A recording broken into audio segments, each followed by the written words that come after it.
साथियों नमस्कार। एक बार आप सभी का पुनः स्वागत है आपके इस चैनल देसी लल्लन टॉप यूट्यूब चैनल पर। वाह वाह रे सहारा इंडिया, तुम्हारी बात ही निराली है। हजारों मुकदमे, सैकड़ों एफआईआर, लेकिन निवेशकों को, जनता को, एजेंटों को, कार्यकर्ताओं को लालच देना, प्रलोभन देना, गुमराह करना, षड्यंत्र रचना अभी तक बंद नहीं किया गया है। साथियों, आप लोगों ने देखा होगा कि मैंने थंबनेल पे दैनिक जागरण में छपे हुए आज अखबार के एक विज्ञापन की प्रतिलिपि लगाई है। साथियों, यह विज्ञापन सहारा इंडिया परिवार की तरफ से छपाया गया है। साथियों, विज्ञापन विंड्स की तरफ से छपाया गया है। विंड्स एक ऑनलाइन ऐसा प्लेटफॉर्म है जो निवेशकों और सहारा के कार्यकर्ताओं, एजेंटों को एक दूसरे से अटैच करने का प्रयास करता है और इसी के माध्यम से देश भर के उन दुकानदारों को जोड़ने का प्रयास करता है जो अपने विभिन्न व्यवसायों में अपना योगदान दे रहे हैं। साथियों, आज के इस विज्ञापन में सहारा इंडिया ने लाखों करोड़ों रुपए के सपने दिखाए। आश्चर्य होता है, हमारी सरकारें, हमारे जिम्मेदार एजेंसीज के अधिकारी कौन सी ऐसी नींद में सोए हैं कि बार बार झूठा प्रलोभन, झूठे वादे और बार बार धोखाधड़ी करके निवेशकों के साथ, जनता के साथ सहारा इंडिया अपने आप को साबित करने में लगा हुआ है कि हम इस देश में कोई कानून को नहीं डरते, न ही कोई कानून को मानते हैं। साथियों, एक तरफ भुगतान के लिए निवेशक त्राही मांग कर रहा है, निवेशकों और उनके सहारा के कार्यकर्ताओं और एजेंटों के सपनों का चीरहरण किया जा रहा है, और दूसरी तरफ विज्ञापनों के नाम पर सहारा इंडिया के द्वारा पानी की तरह पैसा बहाया जा रहा है। ये किसका पैसा है? क्या ये देश के नागरिकों का पैसा नहीं है? इस पैसे को सहारा इंडिया के अधिकारी अपने हिसाब से जहां मर्जी आए वहां खर्च करने में लगे हुए हैं। साथियों, हम आप जाते हैं छोटा सा एक विज्ञापन के लिए अखबार के दफ्तर में, तो उस विज्ञापन को छपवाने के लिए हमें आपको उस विज्ञापन को छपवाने में पसीने ढीले हो जाते हैं। लगता है कि इतना छोटा सा विज्ञापन आवश्यक कार्य के लिए छपवाना है, उसके लिए 10,000, 20,000, 25,000 रुपए की डिमांड उस अखबार के स्थानीय अखबार से के कार्यालय से की जा रही है। और इतने बड़े पेज में सहारा के द्वारा जो विज्ञापन छपाए जा रहे हैं, समझ सकते हैं आप लोग इसकी कीमत क्या रही होगी। साथियों, किसका पैसा है? कहां चला गया एम्बायर्गो? कहां चला गया प्रतिबंध?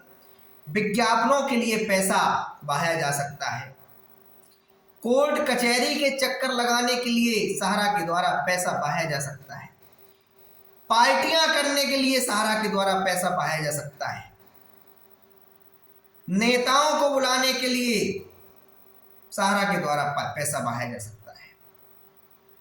लेकिन जब भुगतान की देनदारी की बात आ जाती है तो एम्बार्गो का बहाना, प्रतिबंधों का बहाना, सहारा से भी विवाद का बहाना, फंड नहीं होने का बहाना, सहारा से भी रिफंड अकाउंट में 24,000 करोड़ रुपए जमा होने के बहाना। साथियों, मेरे द्वारा लगातार प्रयास किया जा रहा है कि आपके हितों की रक्षा की जाए। आपकी जो मेहनत की गाड़ी कमाई है वो किसी भी प्रकार से डूबने नहीं पाए, इसीलिए बारंबार आप लोगों से मैं अपील करता हूं कि मेरे एक एक वीडियो को गौर से देख लीजिए और समझ लीजिए सहारा से भी विवाद क्या है, सहारा इंडिया की असल हकीकत क्या है और सरकार के द्वारा उस पर क्या एक्शन लिया गया और क्या लेना चाहिए। क्यों जरूरी है इस बात को समझना, एक एक वीडियो को देखना? क्योंकि आपके मन मस्तिष्क की जो किरणें हैं, मन मस्तिष्क की जो जागरूकता है, तभी आएगी। बहुत ज्यादा गहराई से आप लोग सहारा इंडिया के विषय में अवगत नहीं है, लेकिन मेरे द्वारा पिछले कई वर्षों से संघर्ष किया जा रहा है कि आप लोगों को जागरूक करके आपके पैसे को दिलवाकर आपकी जिंदगी में चार चांद लगाए जाएं, आपके हितों का संरक्षण कराया जाए। यही कारण रहा साथियों, संघर्ष का ही नतीजा है कि माननीय अमित शाह, देश के गृह मंत्री एवं सहकारिता मंत्री जी ने खुले मन से कहा कि 10 करोड़ निवेशकों के लिए आवेदन की प्रक्रिया प्रारंभ होने जा रही है। आप लोग सेंट्रल रजिस्ट्रार को आवेदन करके भुगतान पा सकते हैं। साथियों, तमाम सारे निवेशक इस बात को कह रहे हैं कि 5,000 करोड़ रुपए में 10 करोड़ निवेशकों का भुगतान कैसे हो सकता है? क्या ये लॉलीपॉप है? क्या ये जो 2024 के चुनाव आ रहे हैं उसमें गुमराह करने का एक तरीका है निवेशकों को? क्योंकि सहारा के निवेशकों के द्वारा, सहारा के कार्यकर्ताओं के द्वारा, सहारा के एजेंटों के द्वारा कहा जा रहा था भुगतान नहीं तो वर्तमान सरकार को मतदान नहीं। इस प्रकार से बुलंद आवाज की जा रही थी, आंदोलन किए जा रहे थे। सोशल मीडिया पर एक बृहद स्तर पर सहारा के निवेशक और सहारा के एजेंटों की तरफ से कार्यक्रम चलाए जा रहे थे कि किसी प्रकार से सरकार को दबाव में लाया जाए और निवेशकों की भुगतान की प्रक्रिया प्रारंभ की जाए। साथियों, इस बात को मैं पॉजिटिव वे पे लेता हूं, मुझे इसमें कोई नकारात्मकता नजर नहीं आती। अमित शाह जी ने कहा 10 करोड़, तो आप उनकी इस जुबान को अपना बना लें। अमित शाह जी ने कहा 10 करोड़ निवेशकों का भुगतान प्रारंभ होंगे। अब जब 5,000 करोड़ रुपए हम भी जानते, आप भी जानते, पूरा देश जानता है कि 10 करोड़ निवेशकों की 5,000 करोड़ रुपए से भुगतान नहीं हो सकते, तो आज इसे बिगुल फूंक दीजिए और अमित शाह जी तक इस बात को पहुंचाइए कि सहारा से भी रिफंड अकाउंट में जो पैसा जमा है उससे हमारे भुगतान की प्रक्रिया रोकी नहीं जानी चाहिए, लगातार कंटिन्यू रहना चाहिए। उसके लिए चाहे सरकार को कोई भी रास्ता निकालना पड़े, चाहे माननीय सुप्रीम कोर्ट जाकर अनुमति लेना पड़े। साथियों, अमित शाह जी ने 10 करोड़ लोगों की बात कर दी और मेन स्ट्रीम के मीडिया ने, मुख्य धारा के मीडिया ने बड़ी बड़ी खबर चला के फ्रंट पेज पे, मुख्य पृष्ठों पे खबर चला के छाप दिया, अमित शाह जी की फोटो छाप दी और लिख दिया सहकारिता मंत्रालय के प्रयास से सहारा के 10 करोड़ निवेशकों का भुगतान। साथियों, लेकिन ये मीडिया तब नजर नहीं आई जब हम सब सहारा के पीड़ित निवेशक और कार्यकर्ता प्रयास कर रहे थे सोशल मीडिया के माध्यम से हमारी पीड़ा सरकार सुने, तो उसमें ये मीडिया ने कोई सहयोग नहीं किया कि उस पर घंटों डिबेट करा लिया जाए, मुख्य पृष्ठों पे खबर को छपवा दिया जाए, कोई प्रयास नहीं किया। लेकिन अमित शाह जी ने कहा तो उसको मुख्य पृष्ठ पे छाप दिया।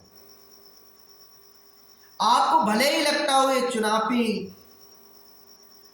लॉलीपॉप है या चुनाव को देखते हुए ये घोषणा की गई, लेकिन साथियों, मैं समझता हूं अगर चुनाव को देखते हुए भी किया गया तो ये आपके लिए बहुत अच्छा है, हिंदुस्तान के सहारा के पीड़ित निवेशक और कार्यकर्ताओं के लिए बहुत अच्छा अवसर है।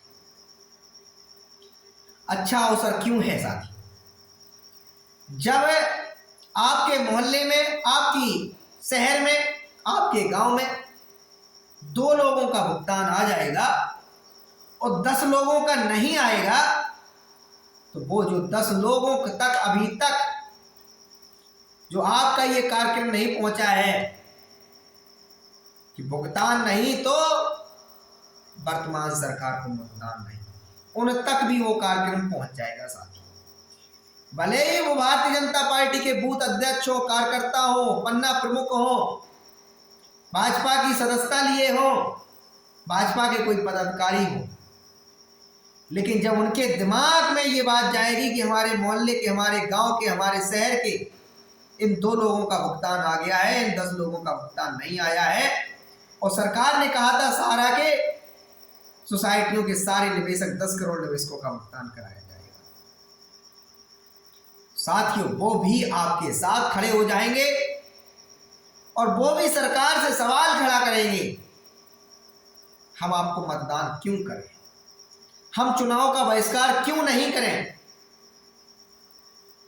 आपने इस तरीके का भेदभाव क्यों किया। वो भी सरकार के समक्ष जाकर अपना आवेदन लगाएंगे कि सहारा से भी रिफंड अकाउंट से भुगतान सभी सहारा के निवेशकों का कराया जाए।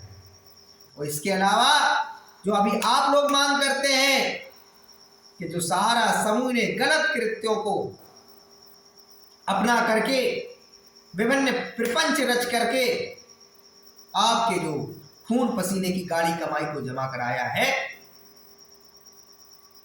उस पे वो लोग भी पत्र लिखेंगे और कहेंगे सहारा समूह के पास सहारा होटल्स कैसे चल रहा है, सहारा समूह का मीडिया चैनल्स कैसे चल रहा है, सहारा समूह का अखबार कैसे चल रहा है।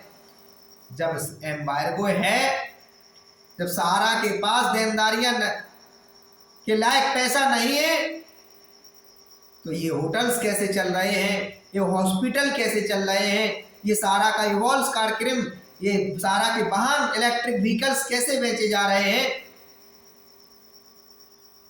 साथियों सबसे बड़ी बात तो यही है, आश्चर्य भरी बात, दुख भरी बात, कि सहारा का निवेशक जागरूक नहीं है, बहुत ज्यादा पढ़ा लिखा नहीं है, अधिकांशतः निवेशक ग्रामीण परिवेश का है, मजदूर वर्ग का है, किसान वर्ग का है, छोटा मोटा व्यापारी वर्ग का है।